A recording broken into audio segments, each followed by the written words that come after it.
Assalamualaikum warahmatullahi wabarakatuh. Seperti biasa saya akan membahas alur cerita dari Against the Sky Supreme ya guys. Sebelum ke pembahasan jangan lupa, like, comment and subscribe ya. Yuk tanpa basa-basi lagi kita langsung ke pembahasannya. Di episode sebelumnya, Sen Subing menghela nafas dan berkata, di antara kita, termasuk orang tua suamiku, yang paling lama bersamanya adalah Yunxi.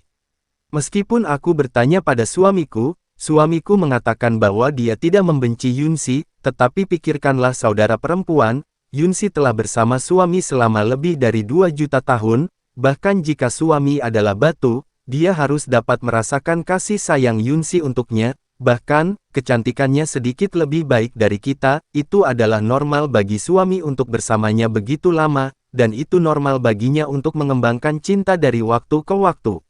Namun, Yunxi adalah iblis, musuh dewa kuno abadi, bagaimana mungkin dia tidak merasakan sakit hati, ucap Sen Subing. Sementara gadis-gadis itu berdiskusi, di ruang pelatihan di lantai 3, Tan Yun membuka amplop dengan putus asa dan melihat kertas surat yang kusut dan garis-garis tulisan di atasnya. Tan Yun tahu bahwa alasan mengapa kertas surat itu kusut adalah karena Yunxi. Saat menulis surat itu, air mata jatuh di kertas surat itu. Melihat garis-garis tulisan, kerutan dan senyum Yunxi muncul di benak Tan Yun, dan adegan yang dia habiskan bersamanya. Tapi Tan Yun melihat tulisan di surat itu. Lembut, masuklah ke dalam hatiku. Pertemuan ditakdirkan di kehidupan lampau. Itu diam-diam, berakar di hatiku, aku berpura-pura tidak memiliki raja di hatiku. Aku tidak punya air mata, tapi aku tidak mau mempercayainya, aku tidak punya air mata, tapi aku adalah musuh raja. Jika aku memilih, aku lebih memilihmu menjadi laki-laki. Jika aku memilih, memang benar aku merindukan pernikahan. Aku menghargai itu. Ditandatangani oleh Yunxi. Setelah membacanya, mata Tan Yun penuh dengan air mata, dia bergegas keluar dari ruang pelatihan, mendapatkan kembali penampilan Xiao Zhang, Markis Shen Wu, terbang keluar dari laut, berdiri di udara, dan berteriak. Yunxi, kembali. Yunxi, kembalilah padaku, ucap Tan Yun. Tan Yun dengan cemas melepaskan indera ilahinya, melepaskannya secara ekstrim, menutupi langit, tetapi Yunxi tidak terlihat. Yunxi, jangan pergi, kembalilah padaku. Yunxi, kembalilah padaku, aku tidak ingin kamu pergi, ucap Tan Yun. Sama seperti Tan Yun terus berteriak, di laut yang jauh di tengah, Yunxi yang bergegas menuju wilayah Dewa Benua Barat, tidak mendengar panggilan serak Tan Yun sama sekali. Karena saat ini, pikiran terus bermunculan di benaknya bahwa Tan Yun dan dirinya telah mengusulkan untuk membubarkan pertunangan. Dalam hatinya, selama Tan Yun memiliki perasaan padanya, dia tidak akan mengangkatnya. Sejak Tan Yun melamar, itu hanya angan-angan. Dia meninggalkan segel itu, bukan untuk membiarkan Tan Yun menemukannya, tetapi untuk memberi penjelasan pada dirinya sendiri. Jelaskan hatimu agar kamu tidak merasa dirugikan. Hanya dengan berbicara kamu bisa melepaskan Tan Yun sepenuhnya. Karena itu, sejak dia meninggalkan surat itu, dia tidak lagi ingin bertemu Tan Yun lagi di kehidupan ini. Sekarang dia hanya ingin kembali ke dinasti leluhur Shizu dan mencari tahu identitasnya, karena dia adalah iblis, mengapa dia menjadi putri ketujuh. Begitu dia tahu siapa dia akan menghabiskan hidupnya sendirian, mencari tempat tanpa siapapun. Di dalam hatinya, meskipun dia adalah iblis, dia tidak akan pernah melakukan apapun untuk membunuh manusia, dan dia tidak akan pernah bergabung dengan iblis di wilayah iblis yang jahat. Hanya setengah jam kemudian, tenggorokan Tan Yun patah, suaranya menjadi serak, dan matanya penuh dengan keengganan untuk Yunxi. Pada saat ini, Putri Sen Subing, Ji Yuyan, dan Nangong Yukin terbang. Suamiku, jangan terlalu sedih, Nangong Yukin menghibur, Yunxi tidak bisa menghadapimu, kupikir dia akan kembali suatu hari nanti, ucap Nangong Yukin. Iya, suami, ucap Tang Mengyi bergema. Tidak, dia tidak akan kembali, ucap Tan Yun menyerahkan surat di tangannya kepada Tang Mengyi. Tang Mengyi terdiam setelah membacanya. Dari surat Yunxi, dia bisa melihat bahwa setelah Yunxi pergi, dia tidak akan pernah kembali. Setelah Sen Subing mengambil surat itu dan membacanya, dia menatap Tan Yun dan berkata dengan lembut, suamiku, apakah kamu benar-benar menyayangi Yunxi, ucap Sen Subing. Iya, Tan Yun mengangguk dan berkata, Aku tidak berpikir begitu sebelumnya, tetapi ketika saya kehilangan dia saat ini, saya tiba-tiba menyadari bahwa perasaan saya padanya bukan lagi persahabatan. Aku akan ke dinasti Shizu sebagai Marquis of Shenwu, dan dapatkan dia kembali, ucap Tan Yun. Para gadis setuju. Baiklah, kita akan segera berangkat dan kembali ke leluhur Shizu, ucap Tan Yun. Setelah Tan Yun berkata, dia membiarkan para gadis memasuki pagoda Pangjun dan menuju ke arah wilayah Dewa Shizu dengan kecepatan tinggi. Waktu berlalu, 11 tahun telah berlalu. Di benua timur Shenzong pada saat ini, pemuja besar dan 5 pemuja lainnya telah kembali ke benua timur Shenzong. Setelah mengetahui bahwa Raja Fuchashu telah menyatakan bahwa dia tidak akan melihat siapapun sebelum dia pergi ke retret, dia masih bersikeras untuk menemuinya. Jadi para pemuja menggigit kepalanya dan menemukan Fuchashu. Fuchashu tidak senang dan memanggil pemuja agung. Jadi, pemuja besar itu menambahkan bahan bakar ke api dan memberitahu Fuchashu alasan mengapa Tan Yun tidak terbunuh. Ketika Fuchashu mendengar bahwa Yu Yunxi dengan segel sihir ungu muncul dan menyelamatkan Tan Yun, dia tidak percaya pada awalnya. Baru setelah pemuja besar yang memadatkan citra memori, Fuchashu mempercayainya. Wajah Fuchashu sangat berubah, dia segera meninggalkan Dongzu Shenzong, tiba di istana kota leluhur Dongzu melalui susunan teleportasi, dan menemukan Kaisar Dongzu yang sedang mundur. Ketika Kaisar Agung Dongzu mendengar kata-kata itu, ekspresinya sangat serius, "Paman, saudara, ini merepotkan. Alasan mengapa iblis di alam iblis tidak keluar untuk membuat masalah sejak 82 juta tahun yang lalu adalah karena di masa lalu, ketika iblis dan Protoss kuno abadi bertarung, vitalitas mereka rusak parah, dan alasan jatuhnya yang kuat. Sekarang ada penyihir dengan segel sihir ungu dan status terhormat untuk menyelamatkan sisa-sisa Protoss kuno abadi, yang cukup untuk menunjukkan bahwa pastilah sisa yang memasuki alam iblis telah mencapai semacam kesepakatan dengan iblis, ucap Kaisar Agung Dongzu. Setelah mendengar ini, Fuchashu mengangguk dengan cemberut dan cemberut, "Saya khawatir tentang mereka membentuk aliansi," ucap Fukesu. Pada saat ini, Kaisar Agung Dongzu tidak tahu harus berpikir apa, warna khusyuk menghilang, dan dia berkata dengan nada rendah. "Paman, tetapi kamu tidak perlu terlalu khawatir, aku punya rencana sekarang," ucap Kaisar Dongzu. "Aku akan mendengarkannya," ucap Fuchashu dengan rasa ingin tahu. Kaisar Agung Dongzu mencibir, "Kita tidak akan mundur untuk saat ini, dan segera mengirim orang untuk mengirim undangan ke benua utara besar, benua selatan besar, benua barat besar, dan Shenzong of Ultimate Bliss. Bertahu mereka Protoss kuno dan iblis telah bergabung. Kemudian, kekuatan utama kita akan sekali lagi membentuk aliansi seperti yang kita lakukan lebih dari 82 juta tahun yang lalu. Saya tidak percaya bahwa begitu banyak dari kita yang masih takut pada sisa-sisa dan iblis di alam iblis, itu tidak mungkin," ucap Kaisar Agung Dongzu. Musim berganti, 10 tahun kemudian. Yu Yunxi sendirian, kembali ke istana kota leluhur Shizu, dan kembali ke rumah putri ketujuh. "Putri ketujuh, kamu kembali, setelah sekian lama, kemana saja kamu?" ucap Guan Feng, pengurus rumah tangga yang juga pengasuh Yu Yunxi, melihat kembalinya Yu Yunxi, dan mendorong Yu Yun ke tanah, memeluknya, air mata mengalir tanpa sadar. "Pengasuh, jangan menangis, bukankah itu baik untukku?" Yu Yunxi tersenyum, "Pengasuh, aku punya sesuatu untuk dilakukan. Aku harus mencari guru dulu, dan aku akan mengobrol denganmu nanti," ucap Yu Yunxi. Setelah itu, Yu Yunxi meninggalkan lengan Guan Feng dan berjalan menuju halaman belakang. Tapi selanjutnya, ucapan Guan Feng membuat Yu Yunxi berdiri di tempat, seperti 5 guntur. Tapi Guan Feng dengan ragu berkata, "Putri ketujuh, Dao Qing Daozun meninggal lebih dari 60.000 tahun yang lalu," ucap Guan Feng. Boom! Pikiran Yu Yunxi berdengung, dan dalam sekejap, matanya yang indah menangis, menggelengkan kepalanya dengan keras dan berteriak, "Pengasuh, kamu pasti berbohong padaku kan? Guruku adalah master teratas dari alam Dao leluhur tingkat 8, bagaimana mungkin dia bisa mati?" "Wow," ucap Yu Yunxi. Guan Feng menundukkan kepalanya, mengambil napas dalam-dalam, dan berkata, "Putri ketujuh, Dao Qing Daozun benar-benar jatuh," ucap Guan Feng. Yu Yunxi menekan kesedihan di hatinya dan tersedak, "Pengasuh, bagaimana guruku mati?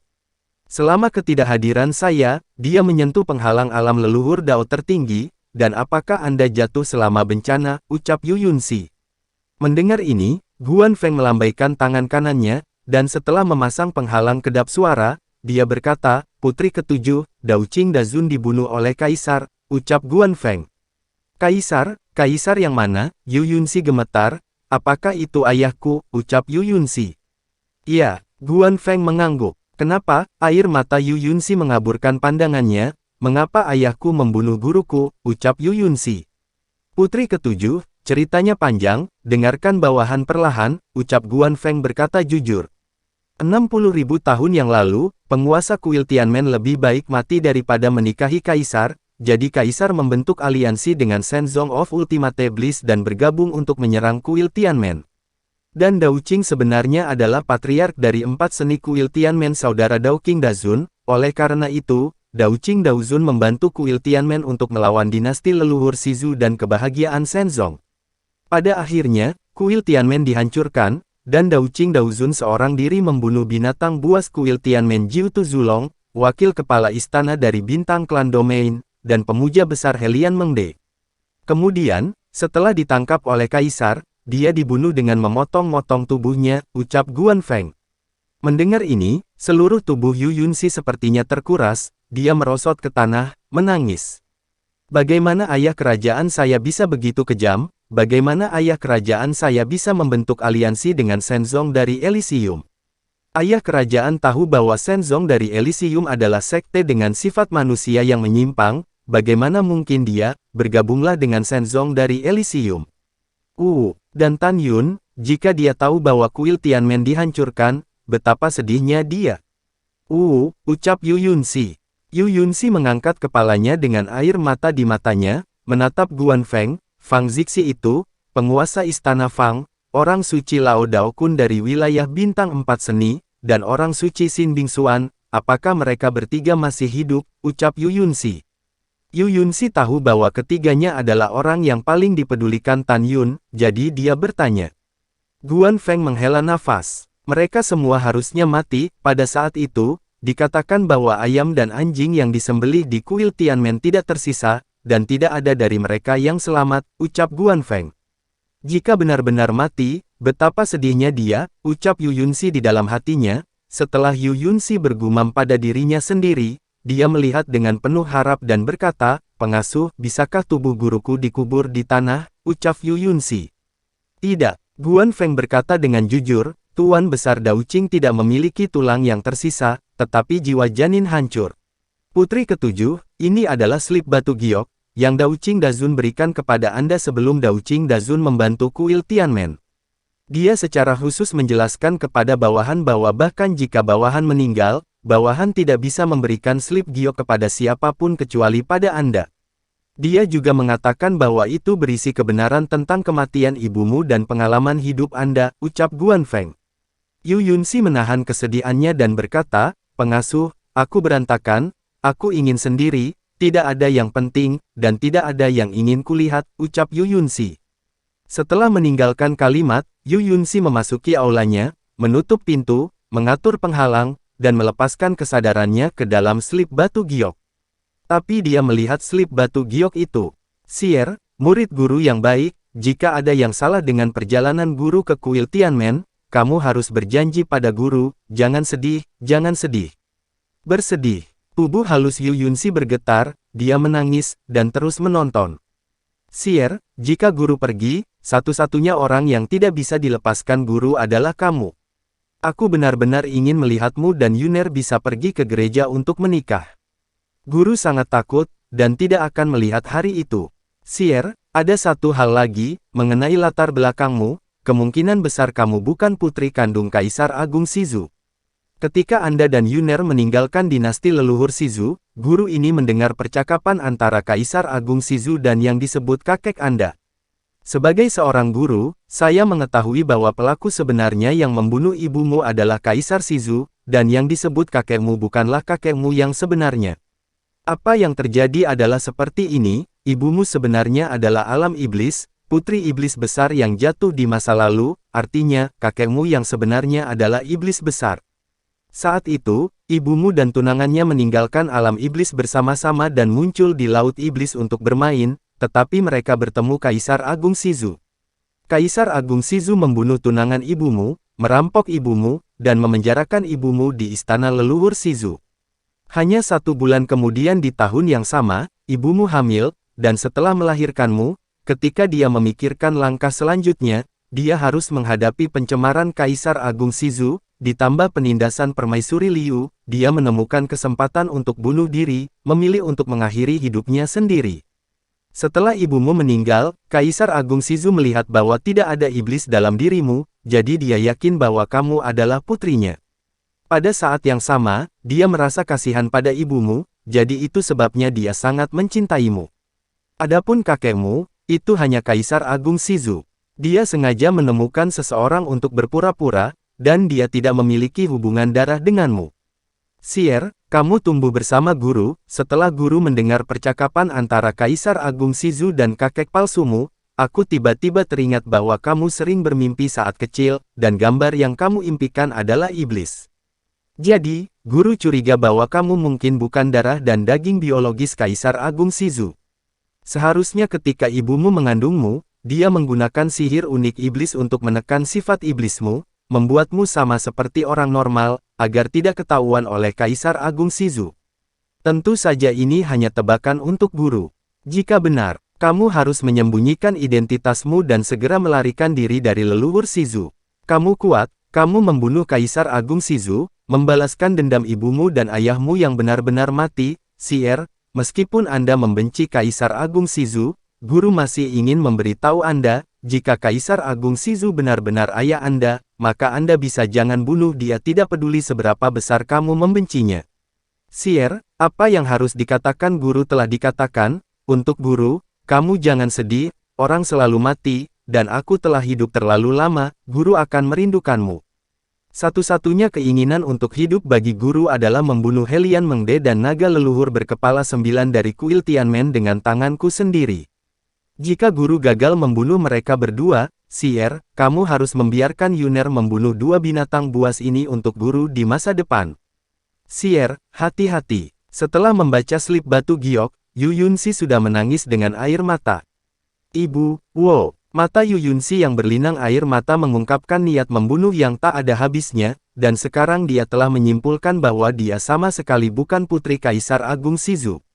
Terlebih lagi, Kaisar Agung Shizu adalah pembunuh yang membunuh ayah kandungnya dan memaksa ibunya untuk mati. Berpikir untuk mengenali pencuri sebagai ayah selama bertahun-tahun, Yu Yunxi sangat marah sehingga tubuhnya yang halus bergetar hebat. Dia tiba-tiba mengangkat kepalanya, dan seluruh orang itu benar-benar menjadi iblis. Rambut merah menari, mata merah gelap, dan pupil yang berkilat dengan tenda ungu aneh, mengungkapkan kesedihan dan kemarahan. Suaranya serak, dan rambutnya terangkat dengan suara iblis. Aku, Yunxi, bersumpah atas nama iblis bahwa suatu hari, aku akan mencuci darah keluarga kekaisaran dinasti Benua Barat dan menghancurkan Kaisar Agung dari Benua Barat menjadi puluhan ribu keping, ucap Yu Yunxi. Putri ketujuh, Kaisar mendengar bahwa Anda telah kembali, dan dia datang mengunjungi Anda secara langsung. Pada saat ini, suara Guan Feng terdengar di luar aula. Mendengar ini, Yu Yunxi menekan kesedihan dan kemarahan di hatinya, dan tubuh iblisnya kembali normal. Dia mengangkat penghalang, membuka pintu kuil dan melangkah keluar. Xier, putri kaisar yang berharga ini, kemana saja kamu selama ini? Kaisar Agung Shizu berpura-pura tidak senang dan memarahi, dan Marquis of Shenwu juga benar, dia berkata dia akan membawamu keluar untuk bermain, tapi ini lebih dari 2 juta tahun, ucap Kaisar Agung Shizu. Yu Yunxi memandang Kaisar Agung Shizu dan tidak berbicara. Melihat Yu Yunxi yang matanya merah dan bengkak, dan tidak mengatakan apa-apa, Kaisar Shizu menghela nafas. Xier, apakah kamu menyalahkan ayah karena membunuh gurumu, ucap Yu Yunxi. Tidak, Yu Yunxi menggelengkan kepalanya, dia masih berpura-pura berperilaku baik. Ayah, pengasuh telah memberitahu putri apa yang terjadi, guru yang harus disalahkan, tidak ada yang harus disalahkan. Namun, dia juga guru putri masih sangat sedih, ucap Yu Yunxi. Kaisar Agung Shizu melangkah maju dan menepuk bahu Yu Yunxi, jika kamu bisa berpikir seperti ini, itu sempurna. Xier, aku belum melihatmu selama lebih dari 2 juta tahun, dan Anda sudah berada di tingkat kelima alam Tao Suci, saya benar-benar lega, ucap Kaisar Agung Shizu. Yu Yunxi menyeka air matanya dan berkata, "Ayah, putri lelah, aku ingin sendirian, dan aku akan menemuimu besok, tolong," ucap Yu Yunxi. "Baiklah," ucap Kaisar Agung Shizu memandang Yu Yunxi dengan penuh kasih, "kalau begitu Kaisar akan pergi duluan," ucap Kaisar Agung Shizu. "Baiklah," Yu Yunxi menganggukkan kepalanya, dan setelah menonton Kaisar Agung Shizu pergi, matanya yang berlinang air mata menunjukkan niat membunuh yang mengerikan. "Pengasuh, putri ini dalam kesehatan yang buruk hari ini, tidak ada yang diizinkan masuk, dan kamu boleh masuk nanti," ucap Yu Yunxi. Setelah itu, Yu Yunxi berbalik dan memasuki aula, dan berkata dengan tegas, "Ayah, Ibu, jangan khawatir, putri harus membiarkannya binatang ini, Kaisar Agung Shizu membayar harga yang mahal," ucap Yu Yunxi. Setelah beberapa saat, Guan Feng memberitahu para penjaga yang menjaga mansion bahwa putri datang ke aula utama setelah dia tidak membuat siapapun terlihat. Yu Yunxi bertanya, "Pengasuh, selama lebih dari 2 juta tahun aku pergi, apakah ayah Kaisar menambahkan lebih banyak pangeran dan putri?" ucap Yu Yunxi. Guan Feng berkata dengan jujur, "Selir dan selir bangsawan lainnya tidak melahirkan pewaris naga, tetapi Liu Kaisar melahirkan sepasang pangeran kembar 300.000 tahun yang lalu, pangeran ke-8 dan pangeran ke-9. Pangeran ke-8 disebut Yu Ling, dan pangeran ke-9 disebut Yu Feng," ucap Guan Feng. Yu Yunxi mengangkat alisnya, "Keduanya, bagaimana karakternya?" ucap Yu Yunxi. "Aduh." Guan Feng menghela nafas dan berkata, "Pangeran ke-8 dan pangeran ke-9 bermoral dan melakukan semua hal buruk. Mereka tidak hanya mempermalukan pelayan, tetapi mereka juga sering membunuh dan mencuri istri," ucap Guan Feng. "Baiklah, ayo, turun dulu," ucap Yu Yunxi. 3 jam kemudian, bulan gelap dan angin kencang di malam hari. Di kota leluhur Shizu di luar istana terang benderang. Xiao Yao Yuan adalah rumah bordil nomor 1 di kota leluhur Shizu. Pada saat ini, dalam akordeon yang sangat mewah, seorang gadis seusia kapulaga meringkuk di sudut sofa dengan bunga pir di wajahnya, memandangi 2 orang muda yang hampir identik dalam akordeon, memohon dengan getir.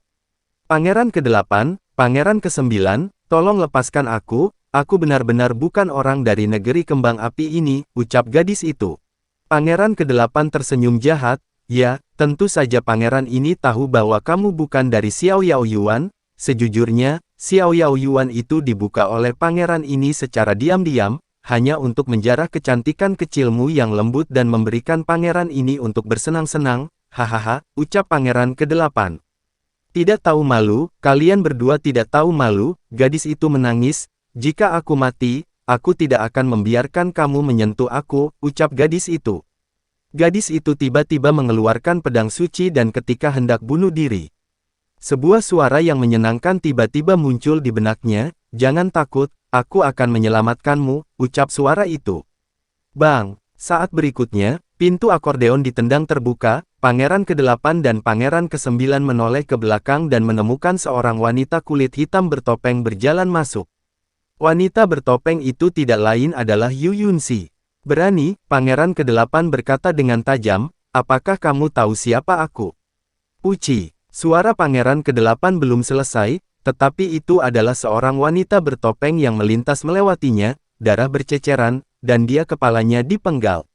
"Hei!" Yu Yunxi memegang pedang di tangan kanannya, dan menjentikkan jari-jarinya, sinar kekuatan leluhur menembus kepala terbang pangeran ke-8, dan jiwanya langsung hancur. Melihat adegan ini, gadis di sofa itu tercengang. Melihat mayat pangeran ke-8, pangeran ke-9 menjadi pucat karena ketakutan, tubuhnya dipenuhi dengan aura kesempurnaan agung dari alam raja leluhur, dan dia ingin melarikan diri. "Uci!" Yu Yunxi melambaikan tangannya, dan pedang di tangannya membawa aliran darah, menembus alis pangeran ke-9, dan menembus bagian belakang kepalanya. Plop! Pangeran ke-9 jatuh ke tanah dengan mata tertutup. "Aku akan membawamu pergi," sosok Yu Yunxi melintas, dan dia muncul di sofa, meraih gadis yang belum pulih, dan terbang keluar dari Xiao Yao Yuan. 1 jam kemudian, ketika langit fajar, Yu Yunxi diam-diam kembali ke istana, di istana putri ke-7, dan menemukan Guan Feng. "Putri, apa perintahmu?" ucap Guan Feng bertanya. "Pengasuh, aku akan bertemu ayah dan ratuku besok, aku akan keluar untuk perjalanan panjang," aku tidak akan kembali dalam waktu singkat, kamu harus berhati-hati, ucap Yu Yunxi. Putri, apakah kamu akan pergi begitu kamu kembali, ucap Guan Feng tampak enggan, dia membesarkan Yu Yunxi, dan cintanya pada Yunxi telah melampaui cinta tuan dan pelayan. Iya, ucap Yu Yunxi. Tapi Tuan Putri, jika Anda pergi, Markis Shenwu akan kembali untuk mencari Anda, tetapi dia tidak akan dapat menemukan Anda, ucap Guan Feng. Ketika Yu Yunxi memikirkan Laut Iblis, Tan Yun menawarkan untuk membatalkan pertunangan, dan ketika dia memikirkan fakta bahwa dia tahu dia adalah iblis, ada ekspresi kesedihan di matanya yang indah, dan dia kembali normal. Pengasuh, Markis Shenwu tidak akan mencari saya lagi, ucap Yu Yunxi. Apakah Anda memiliki konflik dengan Markis, ucap Guan Feng mengerutkan kening. Aduh, Yu Yunxi menghela nafas, aku tidak punya hubungan dengannya, ucap Yu Yunxi. Putri, tapi bagaimana jika Markis benar-benar menemukanmu, ucap Guan Feng bertanya. Dia tidak akan, setelah Yu Yunxi selesai berbicara, dia berkata, pengasuh, aku lelah. Aku ingin sendirian sebentar, ucap Yu Yunxi. Ketika matahari terbit, Yu Yunxi sudah tiba di luar Aula 9 Kaisar Agung. Sebelum memasuki aula, Yu Yunxi mendengar tangisan Permaisuri Liu, dan raungan Kaisar Agung Shizu. Kaisar Agung, kedua anak saya meninggal dengan mengenaskan. Yu Yunxi mencibir di mulutnya, lalu kembali normal, berpura-pura terburu-buru, melangkah ke aula, memandang Kaisar Agung Shizu yang berwajah merah, dan bertanya, ayah, mengapa wajahmu sangat jelek, apakah ada yang salah, ucap Yu Yunxi. Aduh, air mata jatuh dari mata Kaisar Shizu, dan dia berkata dengan sedih, Sier, baru saja tadi malam, saudaramu dari Kaisar ke-8, saudara Kaisar 9 terbunuh, ucap Kaisar Shizu. Apa? Yu Yunxi berpura-pura sedih, ayah, kamu harus menangkap pembunuhnya. Juga, Kaisar ke-8 dan Kaisar ke-9 dibunuh di istana. Siapa yang begitu berani untuk membobol istana, ucap Yu Yunxi. Kaisar Agung Shizu menggelengkan kepalanya dan berkata, mereka tidak terbunuh di istana, lupakan saja, ayah lelah, Sier, kamu harus pensiun, ucap Kaisar Agung Shizu. Baik ayah, ucap Yu Yunxi. Ketika dia akan berbalik dan pergi, Permaisuri Liu memarahi, berhenti, ucap Permaisuri Liu. Hah, Yu Yunxi menoleh ke belakang, mengangkat alisnya, melirik Permaisuri Liu yang berada di tingkat ketiga alam Tao, dan berkata dengan ringan, aku tidak tahu apa yang dilakukan Permaisuri Liu, ucap Yu Yunxi. Kamu jalang tidak akan kembali, kedua anakku baik-baik saja, kamu baru saja kembali kemarin, dan anakku meninggal, kamu bintang sapo, ucap Permaisuri Liu menatap Yu Yunxi dengan kejam, seolah-olah gila seorang ibu mertua berteriak. Saya adalah putri ketujuh yang bermartabat dari dinasti leluhur Shizu. Bagaimana saya bisa menjadi pelacur, ucap Yu Yunxi. Lalu setelah itu, bagaimanakah kelanjutan ceritanya? Next di episode berikutnya ya. Wassalamualaikum warahmatullahi wabarakatuh.